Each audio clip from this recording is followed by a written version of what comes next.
Bien. Allez, approchez.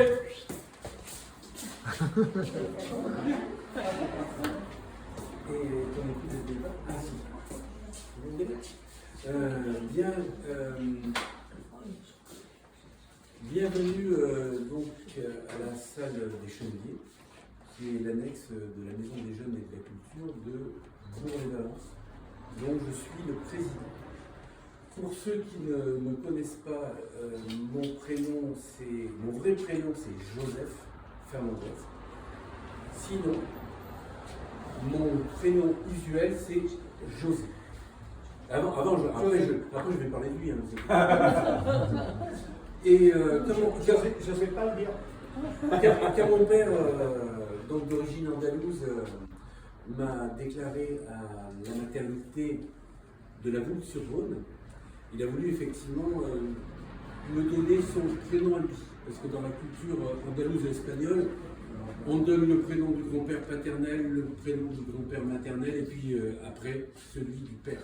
Donc j'avais le prénom de mon père qui était José. Mais à la Voulte, à cette époque-là, en 1958, c'est vrai que je fais jeune. Eh bien, on n'a pas accepté le José. Et il a fallu que je m'appelle Joseph.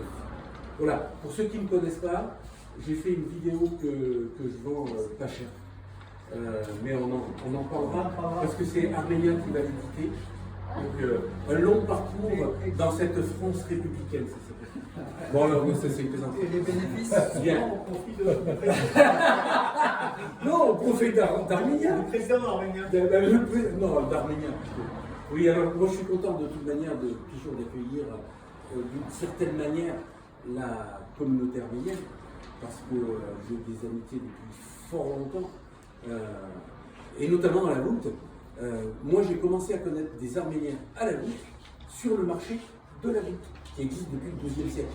Enfin les Arméniens aussi, mais le marché de la Voulte qui date du XIIe siècle, tous les vendredis matins, et il y avait quelqu'un que vous devez connaître, on ne connaissait que son prénom, c'était Serge.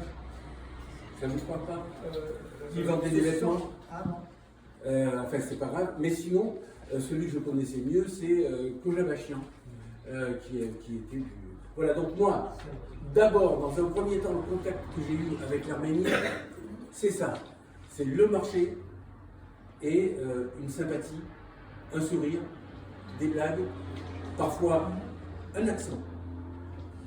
Et ensuite, moi j'ai eu un beau-frère qui a joué à l'USJOA, qui n'était pas arménien, qui s'appelait Louge, Alain Louge, qui venait de Montélimar, et il avait été baptisé Lougian. Voilà. Ce qui est bien normal. Et je me suis entraîné, moi à l'époque je joue au basket à la Voulte, mais je me suis entraîné avec Kojavachian, qui faisait aussi les marchés à la Voulte. Je me suis entraîné avec la 3 on les appelait Cosmos 99. Enfin voilà, j'accompagnais mon beau-frère quand je n'avais pas mon entraînement avec l'USJOA. Et donc j'ai découvert encore plus. On était au Café du Lion souvent. Et c'est là où j'ai pu faire la différence entre l'ouzo et le rap. Voilà. Donc, et le berger blanc, hein, bien sûr, parce que ça fait son métier. Bon, après cette petite introduction, je suis un peu long, mais parce que je me disais que ça laissait peut-être du temps aux gens de venir, mais on en discutait un petit peu. Cette exposition, de toute manière, elle va durer. Donc aujourd'hui, vous êtes des privilégiés, en fait, pour ce premier jour. Et donc, j'ai commencé maintenant avec l'Arménie. Je ne veux pas dire que je suis... peut-être qu'un jour je vais recevoir une médaille de la part d'Arméniens. Parce qu'avec tous les articles que je fais sur tout ce qui se passe, grâce à lui, parce que grosso modo il fait un peu les textes, mais il en fait trop. Il est oriental. Ouais, on dirait une pâtisserie orientale. Il n'y a pas de problème, hein, quand on les voit en Arménie, Là-bas, ils vendent plein de médailles. Hein. On achètera 2 kilos de médailles.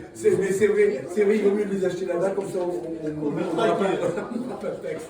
Bon, allez, je pense que vous savez grosso modo ce que je vais dire maintenant, mais comme il y a... Là, j'en ai pour un quart d'heure, mais on ne va pas prendre un quart d'heure. Mais je voulais commencer par l'essentiel, parce que du coup, c'est un salut aussi aux parents de Krikor. Donc Krikor est né à Alep, en Syrie. Donc, beaucoup de Français, ils ne savent pas qu'il y a des Arméniens qui viennent de Syrie, ou qui viennent du Liban. Ils pensent que c'est l'Arménie, et déjà, ils n'arrivent même pas à la situer. Où est l'Arménie? Voilà. Est-ce qu'on parle russe? Ou on parle arménien? Enfin, voilà. Il est né à Alep où ses grands-parents avaient trouvé refuge après le génocide de 1915, arrivé avec sa famille en France à Valence en 1966. Krikor est de cette troisième génération d'Arméniens qui militent pour la reconnaissance du génocide des Arméniens par la Turquie. Par la Turquie, et pas que par la Turquie, mais bon, principalement par la Turquie, et contribue au développement de la communauté arménienne de France et des liens d'amitié avec l'Arménie. Et là, je dois aussi, si je peux dire, conjuguer une vie qui est venue, en fait, concrétiser un amour éternel avec une dame qui s'appelle, en tout cas dans cette vie-là, qui s'appelle, j'espère que je le prononce bien, Aken. Alors, Depuis quand vous avez dit ça? C'est-à-dire qu'on ne me l'a jamais dit, et je vais vous dire. Alors comment vous le prononcez, madame? N. Non mais excusez-moi, c'est elle que je pose la question. C'est que ça la concerne quand même. Ah oui, on apprend en espagnol. Voilà. Le apprend en arabe. Alors, Achen, mariée à Achen, une arménienne née comme lui à Alep. Hein, vous êtes né à Alep, ça par contre je le prononce bien. C'est très bien. Non, parfait. Et père de 3 enfants qui parlent et écrivent l'arménien, quelle chance d'ailleurs.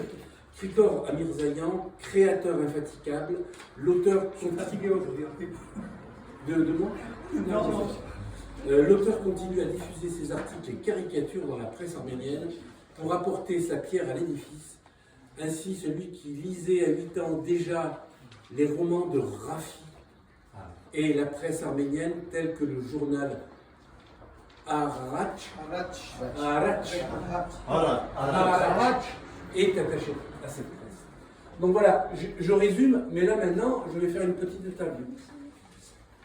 Monsieur Amirzayan, Oui, vous pouvez me... oui, je voulais savoir depuis combien de temps vous êtes président d'Arménie. 32 ans. Depuis sa création, Ok. inamovible. J'ai entendu dire que vous aviez rencontré aussi Charles Aznavour. Je l'ai rencontré 4 fois, dont 3 à Marseille, tout à fait. On a eu une conversation. D'accord. Ah oui, sur Aznavour, bien sûr, on n'avait pas tous ces points. Mais oui, et on a même parlé de mes caricatures de Aznavour. D'accord. Et qu'est-ce qu'il en a pensé à Aznavour voit mes caricatures à travers Nouvelle d'Arménie Magazine, que je diffuse donc chaque mois des caricatures. Lui, il parlait du dessin. Il dit au dessin, je les trouve, c'est bien, mais parfois je les trouve un peu durs. Et là, Devon Sayan, qui m'a fait ça toujours, a dit, mais ce pas des dessins, ce sont des caricatures, et le style de la caricature, c'est justement d'être dur. Sinon, c'est un dessin simple. Donc la caricature doit faire mal, doit toucher. Ah, si c'est comme ça, continuez, bravo. Et je lirai, donc je regarderai de plus près encore vos caricatures. C'est ce que Charles Aznavour a dit. Et depuis, il en regarde du ciel. L'anecdote, tout à fait. Oui, mais c'est une anecdote importante. Et maintenant, j'aurais bien aimé revenir sur. On vous a décerné une médaille. Je suis sûr, j'ai acheté au kilo. Donc... Les médailles, Non, mais il y en a une un peu particulière. Donc, la plus importante, c'est la médaille du ministère arménien de la diaspora, la médaille d'or. En France, ça a été décerné 7 fois, donc en France, sur toute la France. Bon, c'est la reconnaissance quelque part de ce que je fais pour l'Arménie, de ce que je fais pour la France. Et j'ai dit entre la France et l'Arménie, ça a été reconnu par la ministre de la diaspora, Ranush Hagopian, qui m'a décerné la médaille. Tout à fait. C'était en 2016. Et elle m'a été remise ici, salle François Mitterrand, donc salle des mariages, par l'ambassadeur d'Arménie en France, Bikem Tchétchan, qui était un ancien ministre, qui malheureusement a disparu lors de notre vie. J'ai aussi d'autres médailles, mais je ne suis pas dans l'apologie des médailles. Oui. On en vend qui donne en Arménie. Et sinon, j'aurais aimé M. Mirzayan, président d'Arménie, certes, mais vous êtes aussi... Krikol Mirzayan. Qui a été réarménisé en Krikol. Vous êtes aussi co-président du C24. Vous pouvez nous en dire deux mots, le C24? C'est le comité du 24 avril en Ardèche. D'ailleurs, il y a notre trésorier Kosovo Biliozer, que je remercie. Hier, il m'a aidé justement à mettre l'exposition en place. Merci, Kosovo. C'est une association qui regroupe une vingtaine d'associations et qui gère un petit peu le 24 avril, la journée du deuil, le 23-24 avril, et d'autres événements majeurs pour la communauté arménienne. C'est quelque part une coordination de l'ensemble des associations arméniennes de Valence et de la région, la majorité. On est trois co-présidents. Il y a moi, bien sûr, il y a aussi Nazoran Dimachin, il y a aussi Georges Raskin, on est trois co-présidents, plus des membres du bureau, dont Kosovo Biliozer, dont Georges Eretien aussi, et ainsi de suite. On est ça, au bureau.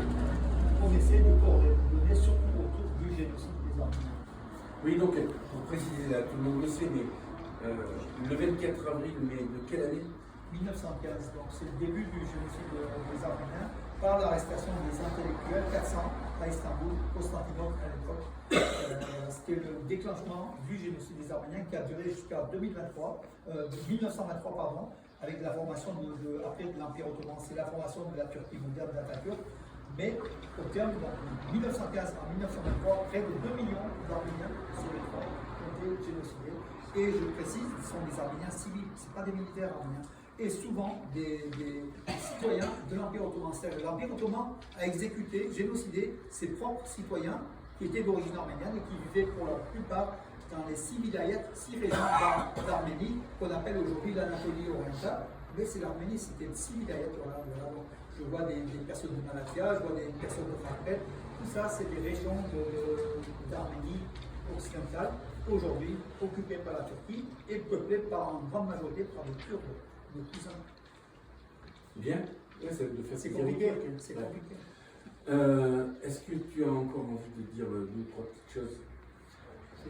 Je veux remercier donc, le public déjà fidèle d'être venu, tout simplement.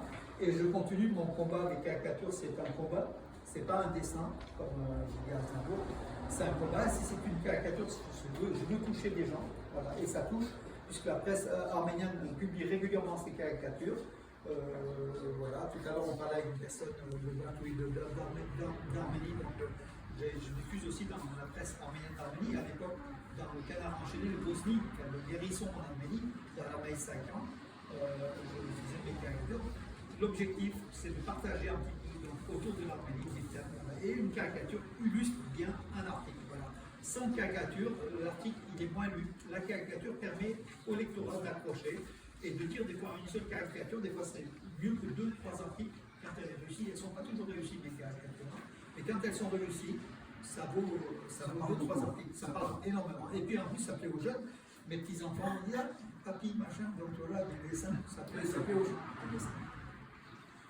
Bien, oui. Est-ce que tu as envie de commenter un peu? On va faire une visite commentée, si vous voulez. Voilà. Rapidement, puisque l'heure a avancé. Oui. Ben, parfait. En tout cas, merci à la MG Jean Moulin, représentée par José Fernandez, qui est là. José Je vous ai apporté aussi une surprise, si ça vous intéresse les activités que nous organisons. Juste sur une des chaises, là, le programme. Ici, c'est le point central des activités pour le lance, la MG Jean Moulin, donc je suis membre aussi du bureau, parce qu'il y a quand même un dynamisme qui est là, qui existe. Et voilà, et on remercie donc José pour son activité au sein du monde associatif de Pont-les-Vents depuis combien de temps? Ah non, maintenant, depuis une quinzaine d'années, oui. Voilà. Alors, je vais vous dire aussi pourquoi je me sens proche de l'Arménie. Ça n'a rien à voir avec mon nez ou avec mes poils. C'est que je suis issu d'une histoire aussi de la guerre civile espagnole. J'ai mon grand-père maternel et je suis petit-fils de réfugiés de la guerre d'Espagne. Donc, à ce titre-là, sans le savoir, on est sensibilisé à la souffrance de partout, quoi. Et donc, voilà, moi quand j'ai commencé à connaître un petit peu l'histoire du génocide et de l'Arménie, il y a quelque chose qui résonne en moi. Alfred, justement, il y a une espagnole juste à côté d'Alfred. Bienvenido. Voilà, mon attachement. Et maintenant je connais Krikor, voilà, c'est. J'espère qu'un jour je pourrai aller en Arménie, en passant par Alep, avec un train. Alors, juste une explication. Pourquoi Alep, beaucoup de Français ne comprennent pas que les Arméniens n'étaient pas d'Arménie, sont passés par Alep. Parce qu'Alep, c'est une ville de garnison ottomane et c'est après le génocide, quand ils ont traversé le désert de plaine d'Anatolie, d'Arménie occidentale, ils ont débouché sur cette grande ville qui s'appelait Alep. Voilà. Et beaucoup d'Arméniens sont nés à Alep, comme mes parents, par contre mes grands-parents, qui sont issus du génocide. Des deux côtés, toutes les familles arméniennes, les grands-parents sont issus du génocide. Et les parents sont nés souvent à Alep. Et nous, on est de la deuxième génération née à Alep. Et on est venu en France, et Alep, qui est en Syrie, qui n'a rien à voir avec l'Arménie, c'était l'Empire ottoman en 1915. C'est pour ça que les Arméniens se sont retrouvés à Alep, après à Beyrouth ou d'autres, en Grèce, en France. Voilà. Donc, Alep était le point de départ. Et ici à Valence, beaucoup d'Arméniens sont natifs d'Alep pour cette raison-là. Parce qu'après le génocide, ils ont trouvé l'accueil dans des orphelinats. Et à Alep, il y avait des missionnaires, il y avait des organisations protestantes, catholiques, qui étaient là pour les accueillir. Et ils ont donné naissance encore à d'autres enfants. Voilà. Nous, on est issus de ça. Ça veut dire aussi que le génocide de 1915, le génocide n'a pas réussi complètement. Puisqu'on est là, la preuve c'est qu'on est là, les Arméniens ont survécu. Et c'est la preuve vivante qu'un peuple qui a 8 000 ans d'histoire, un des plus anciens peuples de la Terre, le peuple arménien, est toujours là, malgré le génocide, dans une résilience à vivre. Une Arménie, dans une petite Arménie aujourd'hui, mais c'est pas grave, elle est l'amie de la France et ça nous honore et on développe ça. Nous, on développe ces relations entre la France et l'Arménie, pays amis. Les deux pays sont des pays amis et le peuple arménien qui est un peuple, en guillemets, fossile, très très ancien, qui fait partie des 5-6 plus anciens peuples de la Terre. Et aujourd'hui, Krikor Armézin est une population français d'origine arménienne à parler et ça, c'est un miracle. Le génocide n'a pas été reconnu, mais il n'a pas été reconnu. Voilà tout ce que je vais dire. On va faire peut-être une visite commentée. Et merci, Madame Amir Zanian, là où je me comprends. Moi. Et mes petits-enfants qui m'écoutent aussi. Ma petite fille, elle a.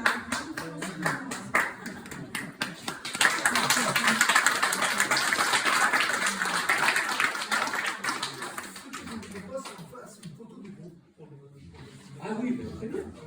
Ah oui, parce que par ailleurs, je suis aussi correspondant au Dauphiné libéré, comme je l'ai laissé entendre tout à l'heure.